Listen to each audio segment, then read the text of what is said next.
오늘 히브리서 7장 24절부터 읽었죠. 이때 예수는 이렇게 나오는데 어떤 예수일까요? 그리스도 예수죠. 부활 생명이 되신 그 그리스도가 되신 예수는 영원히 계시고, 그렇죠? 영원히 계시고 계심으로 그 제사장 직분도 갈리지 아니하느니라. 그러므로 자기를 힘입어 하나님께 나아가는 자들을 어떻게 하죠? 온전히 구원하실 수 있으니 이는 그가 항상 살아계셔서 그들을 위하여 간구하신다. 간구한다는 건 어떤 뜻이냐면 목적지가 되준다는 거예요. 표적이 되준다는 거죠. 그가 항상 살아계셔서 지금 우리에게 뭐가 되는가요? 목적지가 되고 편대가 되어주신다는 거예요. 이게 간구의 의미예요. 이 목적지가 없으면 우리가 걸어갈 수 없죠. 그렇죠. 근데 그 그리스도 예수께서 우리의 목적지가 되어주시니까 우리는 언제나 길을 잃지 않을 수 있죠.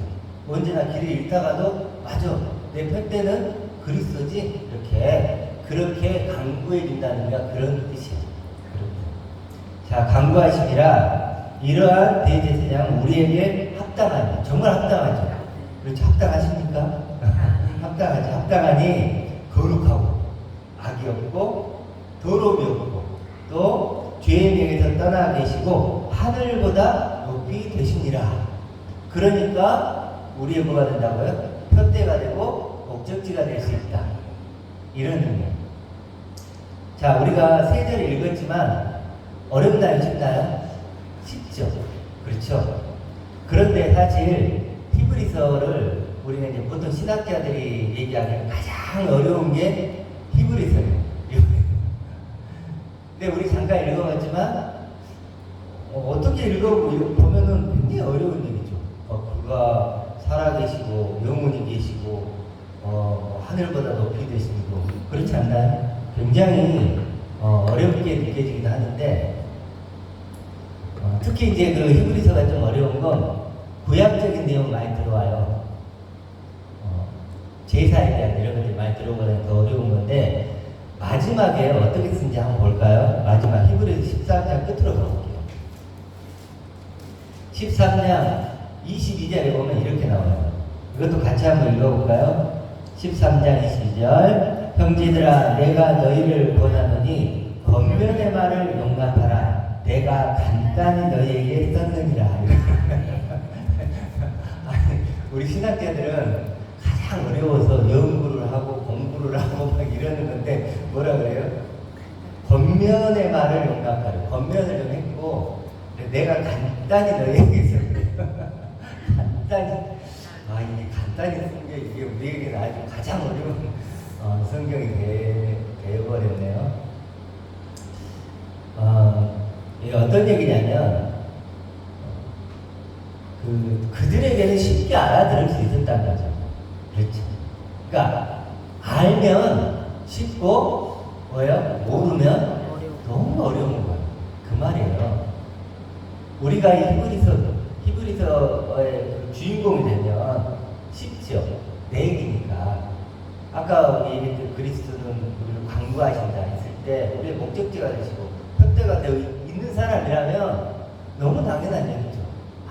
그리스도 예수는 나의 목적지야, 나의 편대야, 합당해, 내게는 가장 합당하신 분이야, 이렇게 내 얘기로 들리겠죠. 그런데 그런 소망이 없어. 그런 목적지를 몰라. 그럼 이게 이해가 될까 안 될까요? 너무 어려운 거죠. 그래서 알면 쉽고 모르면 어렵다, 이런 거예요. 근데 사실 히브리서는 간단하죠. 예수께서 단번에 제사를 드려주죠. 결국 예수님 단 한 번의 제사로서 어떻게 해요? 우리의 죄를 사하시고 먼저 영원한 대제사장이 되시죠. 먼저. 그 다음에 우리도 영원히 온전케 된 아들로 만들어주는 얘기예요. 이게 히브리서 얘기예요. 그렇다면 정말로 그 예수께서 단번에 죽으신 단번에 제사를 우리가 믿고 그분이 지금 다시 살아나셔서 대제사장으로서 영원히 계시는 그 우리의 목적지가 되신 분임을 믿고 또 나 또한 영원히 온전케 된 아들이 걸 믿으면 히브리서 이해가 될까 안 될까? 다 이해가 되죠. 다 그 얘기니까. 근데 그걸 모르면 안 믿어지면 그때부터 히브리서가 연구의 대상이고 공부의 대상이고 그렇게 되는 거예요. 이게 내 얘기가 되면 이제 쉬는 거고 아까 말했던 이제 간단히 선나라 얘기 되는 거고 이제 내 얘기가 안 되면 정말 어려운 얘기가 되는 거죠. 이게 오다 보니까 그 유턴하는 데가 막혔더라고요. 유턴하는 데 유턴을 못하게 막아놨더라고요. 그래서 이제 박 집사님한테 이렇게 유턴하는 데를 막아놨네. 근데 여기가 좀 위험했어 원래. 그래서 잘한 것 같아 이렇게 얘기했더니 박 집사님 뭐라 그러냐면 유턴이 있었어? 왜 그럴까요? 운전하는 사람은 그게 너무 중요해. 그렇죠. 근데 운전하는 사람은 전혀 관심이 없는 거예요. 관심을 가질 이유가 없죠. 마찬가지인 거예요. 내가 정말로 그리스도처럼 변화될 소망을 갖고 있다면 이런 말씀이 정말 관심이 가고 내 보물이고 이렇게 되겠죠. 근데 그런 소망이 없어. 근데 죽으면 천국 가겠지 뭐 이 정도로 그걸 생각하고 있는 사람은 이게 어떨까요? 관심이 안 가요. 별 의미가 없어. 운전을 하는 사람은 그렇게 그것이 중요한 것인데 왜냐하면 더 돌아가야 되고 막 복잡해지니까. 운전 안 하는 사람은 아무 관심이 없는 것처럼 우리는 운전을 하는 사람 되길 축복합니다.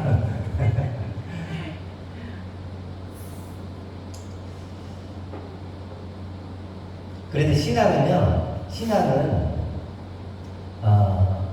이런 거예요. 하나님의 약속한 나를 내가 되는 거예요.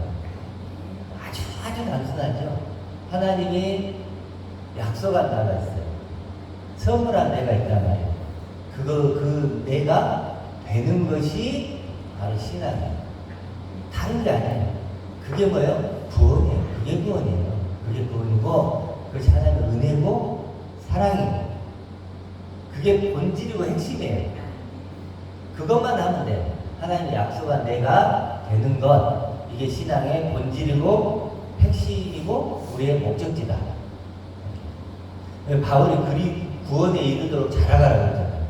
이런 말은 굉장히 어려워요. 그런데 우리 금방 그 말을 대입시켜보죠. 하나님의 약속한 내가 되어가면 쉽잖아요. 그렇죠? 당연히 하나님의 약속한 나는 하나님의 아들일 거고 하나님의 아들이 되어가는 거예요. 점점 더. 하나님의 약속한 나 그게 이제 핵심이고 본질이란 말이에요. 그런데 하나님의 약속한 내가 되려면 두 단계가 있어야 돼요. 두 단계가. 그냥 되는 건 아니죠. 나 됐어. 그럼 되는 건 아니죠. 그렇죠. 그럼 너무 좋겠지만 그렇게 되는 건 아니에요. 두 단계가 필요한데 뭐냐면 첫 번째는 아는 거예요. 알아야 돼요. 하나님의 약속한 내가 누군지를 알아야 돼요. 두 번째는 믿어야 되죠. 그렇죠. 이 두 단계가 반드시 있어야만 되는 거, 되게 되는 거죠. 알고 믿고 되는 거예요. 첫 번째는 뭘까요? 그러면 알아야죠. 하나님의 약속한 나를 알아야 되는데 이 부분이 어찌 보면 제일 중요하고 어려울 수 있어요. 왜 그러냐면 하나님의 약속한 나는 왜 어려울까요? 너무 엄청나서 어려워. 차라리 하나님의 약속한 내가 좀 착한 나고 좀 뭐 부자 되는 나고 건강한 나고 그러면 좀 해볼만 하죠. 우리도 열심히 일해서 돈 벌면 되고 좀 운동해서 건강하면 되고 좀 열심히 좀 착한 일을 하면 좀 착해지고 그런 나면 하나님의 약속한 나면 해볼만 하죠. 스스로가 내가. 그런데 하나님의 약속한 나는 그런 날도 아닐까요? 그런 나는 처음이다.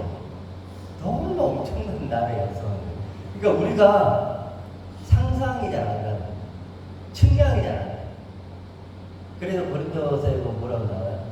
하나님이 예비한 것을, 예비한 나는, 준비한 나는, 약속한 나죠. 하나님의 약속한 나는 보아도 보지 못하고 들어도 듣지 못하고 마음으로 생각도 못한 나야. 어떤 문제 아니지? 아니 뭘 잡혀야, 응? 좀 보여야, 좀 들려야, 뭐가 좀 마음으로 생각이 나야. 그렇죠. 그래야 하나님 약속은 난 이런 나구나. 예, 알았어요, 하나님. 이렇게 나올 텐데, 그런 게 아니야. 그걸 넘어버려. 그래도 이제 그 히브리, 헬라어에 히페르볼레 이런 단어를 자주 쓰거든요. 히페르볼레가 여러 번 쓰는데 뭐냐면, 차원이 다른 이런 뜻이에요. 이건 좀 외워두는 것도 좋아요. 뭐라고요? 히페르볼레. 히페르볼레. 그래서 뭐, 바리새인들의 의보다 더 낫지 않냐 이럴 때도 휘폐르볼레가 써요. 그리고 죄가 심히 죄되게 한다 할 때 있죠. 그때 심히 이럴 때도 휘폐르볼레. 죄를 차원이 다른 죄가 되게 한다. 이런 식으로. 그리고 뭐 능력의 심히 크심이 막 이럴 때도 하나님 능력이 차원이 다른 능력 뭐 이런 식으로. 그래서 휘폐르볼레는 자주 써요. 그럴 수밖에 없죠. 그 단어로밖에 표현이 안 돼. 다른 걸로 표현을 하고 싶어도 그럴 단어들이 없는 거예요. 그러니까 차원이 다른 이런 히페르볼레가 쓰일 수밖에 없는 거예요. 어떤 의미인지 아시겠죠? 그렇죠? 히페르볼레. 뭐 하다고 했죠? 아는 거. 그렇죠. 하나님 약속은 나는 히페르볼레. 히페르볼레의 나예요. 차원이 다른 나. 그러다 보니까 이제 우리가 눈에 보이는 걸 전부로 알고 있는 육신을 입은 우리가 하나님 약속한 나를 경험하고 맛보는 것에 어려움을 느끼는 거예요. 이제 우리가 그걸 먼저 알아야 돼. 하나님의 약속하는 것은 작아서 있는 게 아니고 너무 큰 거구나. 너무 엄청난 거구나. 그래서 이 내 육안으로는 안 보이는 거구나. 안 보이는 게 맞는 거구나. 생각이 잘 안 나는 거구나. 이게 맞는 거예요. 그러니까 이게 어렵게, 이게 이상한 게 아니고 당연한 거죠. 그렇죠? 당연한 거예요. 너무 크니까. 너무 크니까 우리 눈으로 우리 안 보이는 거예요. 우리가. 그래서 이제 예수님도 이렇게 그 눈먼지 고칠 때도 한 번에 안 걸리고 두 번에 걸치잖아요. 한 번 딱 고치니까 나무 같은 것이 비슷한 거 범이나 막 그러잖아요. 또 한 번 해주잖아요. 그럼 이제 밝혀보다 이런 것처럼. 그런 것처럼 우리가 어떤 영안이 뛴다는 것은 한 번에 탁 뛰는 게 아니에요. 그런 과정 속에서 이렇게 우리가 이제 그렇게 되는 거예요. 그렇게 신앙은 그 하나님의 약속한 나는 차원이 다르다. 그런 거예요. 우리가 첫 번째 했지만 베드로전서 1장 21절에 뭐라 그랬죠? 죽은 자 가운데서 다시 살리시고 뭘 줬죠? 영광을 주신 하나님을 그리스도로 말미암아 믿는 자니라 그랬죠. 그리스도로 말미암아 믿는 자는 어떤 뜻일까요? 똑같이 하나님이 그리스도의 영광을 주신 것처럼 누구에게 줬다고 믿는 거예요? 나에게도 주었다고 믿는 거예요. 그래 그리스도가 가지고 있는 영광과 내가 갖고 있는 영광이 같아잖아요. 같다는 거예요. 오늘 본문을 보세요. 오늘 본문. 데살로니가후서 2장 14절. 마지막 절만 볼게요. 아까 읽었는데 2장 14절도 마찬가지예요. 이를 위하여 우리의 복음으로 너희를 부르사 우리 주 예수 그리스도의 영광을 얻게 하려 하신다. 그랬죠? 그렇죠. 그래서 하나님의 약속한 날은 바로 이런 날입니다. 이런 날을 경험하고 맛보고 알고 믿고 되는 거죠. 그래서 하나님의 능력으로만 하나님의 히페르볼레 그 능력으로만 창조될 수 있는 나, 만들어질 수 있는 나예요. 그렇죠. 누가 그런 나를 만들 수 있을까요? 없을까요? 없어요. 그래서 하나님이 약속한 거예요. 약속. 그래서 그 베드로전서 1장 21절 끝에 뭐라 하죠? 우리의 믿음과 소망이 하나님께 있게 하려 하심이라 이렇게 나오죠. 그렇죠. 우리의 믿음과 소망이 하나님께만 있게 하는 거예요. 왜 그럴까요? 하나님의 능력으로 만들 수 있는 나거든요. 그 세상 누구도 또 나 스스로도 되지 않는 그런 나니까 하나님의 우리의 믿음과 소망이 하나님께만 있게 하려 하심이라 이렇게 얘기하는 거예요. 그리고 또 하나 했던 거 있죠. 요한복음 11장 기억나시나요? 나는 부활이요 생명이니 나처럼 너를 부활과 생명으로 하나님의 아들의 생명으로 믿는 자는 어때야 된다 그랬죠? 죽어서 사는 거.